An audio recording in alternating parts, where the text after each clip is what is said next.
አክስቴ እንደዚህ የምትኩራሪበትን ነገር ንገሪኝና እኔም ልረጋጋ። እኔ እኮ በጭንቀት ላብድ ነው። እሱ አስጨንቅሽም፣ ጊዜው ሲደርስ ይነገርሻል። እንዴት አያስጨንቀኝም አክስቴ? አክስቴ እዚህ እንዴ? አዎ እናት እንደሆነ ነገር አለሙን ትተዋለች። እህትን እኮ ላግዛት ብዬ ነው።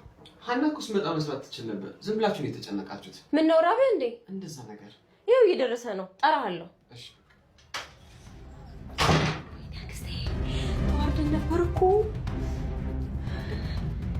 አንቺ ፍርሃትሽን በልክ አድርጊው። ይልቅ እንደዚህ እየተደናበሽ እቅዴን ታበላሽዋለሽ። ስሚ፣ የምትባዩን ነገር በስነ ስርዓት እያደረግሽ ገንዘብ መሰብሰብ ነው። አለበለዚያ ደግሞ ከቤት ወደ ቤት እየተዘዋወርሽ እንደዚህ ወጥ ስትቀቂ ነው ህይወትሽ ምገፊ። ስራትሽን ያዥ። ሰምተሽኛል? አሁን ሰምቼሻለሁ አክስቴ።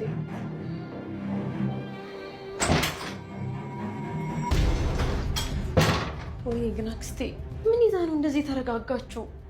አደራ ብቻ እንዳታስገድለኝ። ኖላዊ ተከታታይ ድራማ በክፍል 43 እንግዲህ ከች ብለዋል።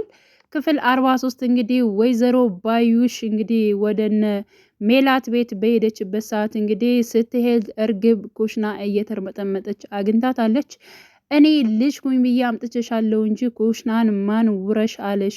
እንዴት እዚህ ውስጥ ትገኛለሽ? በማለት እንግዲህ ስትቆጣት ነበር። በነገራችን ላይ እንግዲህ ክፍል 43 ፓርትን ማለት ነው በፔጃቸው እንግዲህ ኖላዊ በሚለው ፔጃቸው ማለት ነው ገብተን እንግዲህ ስናየው ምንም ነገር የለም፣ አልተለቀቀም። ቤት እንደተለቀቀና ቤት እንደመጣ ምንም የማውቀው ነገር የለም።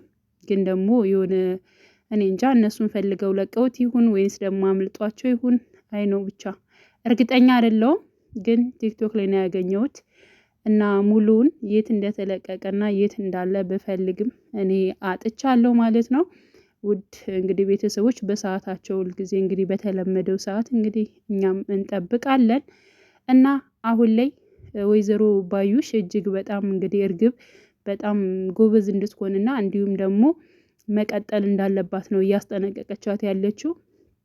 ከዛ ከድህነትሽ አምጥቼ አሁን እዚህ ልጅ ሆነሽ ነገሮችን እንድትይ ነው እንጂ የምፈልገው እንደዚህ ባጭሩ ተስፋ እንድትቆርጭ አልፈልግም በማለት እንግዲህ ስነግራት ነበር። ምናሴም እንደው መጥቶ ነበር ምንድን ነው የምትፈልገው ምን ልስራልህ በማለት እርግብም ስትመልስ ነበረ ማለት ነው። እና ባዩሽ በጣም ተነስታለች። እንዲሁም ደግሞ ሀናን እዚህ ቤት ምንጥቅ አድርጋ ለማስወጣት ነው እቅዷ።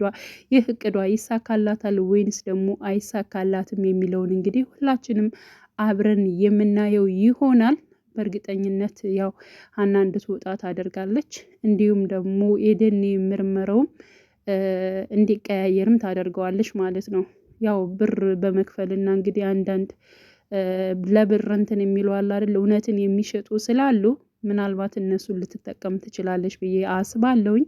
እንዲሁም ኖላዊ አሁን ላይ ታመዋል ማለት ነው። ምክንያቱም ስለ ልጃቸው ስለ ሀና እጅግ በጣም እያሰቡ ይገኛሉ። ተጨናንቀውም ስለነበረ ህመማቸው እንትን ብሏል። ስለዚህ ሀናም ጭንቀት ላይ ነው ያለችው። እንዲሁም አሲር ተጨናንቋል ማለት ነው። እና ውድ የቻናሌ ቤተሰቦቼ እንግዲህ ሁላችንም በሰዓታቸው እንጠብቃለን እንደሚለቀቅ ማለት ነው። እና በያላችሁበት ሰላማችሁ ይብዛልኝ። ግን ደግሞ ያው ሸር አድርጉኝ ሆነ ለመናገር ማለት ነው። እኔ ሌላ ፔጅ ላይ የተለቀቀ ከሆነ ሸር አድርጉኝ እኔም ያለው ማለት ነው።